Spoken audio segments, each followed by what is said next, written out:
Sepanjang Ramadan ini, apa kata kita baca doa sama-sama? Ada 30 doa sepanjang Ramadan. Bermula hari ini, kita bacakan doa hari pertama. Bismillahirrahmanirrahim. Allahumma ja'al siyami fihi siyama sa'imin.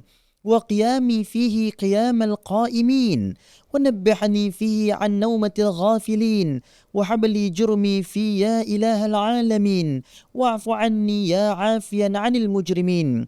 Ya Allah, jadikanlah puasaku di bulan Ramadan ini sebagai puasa orang yang benar-benar puasa. Ibadah malamku sebagai ibadah orang yang benar-benar melakukan ibadah malam. Kejutkanlah aku dari tidur daripada orang-orang yang lalai. Hapuskanlah dosaku padanya, ya Allah. Wahai Tuhan sekalian alam. Wahai Tuhan yang mengampun segala orang yang bersalah. Walhamdulillahirrabbilalamin.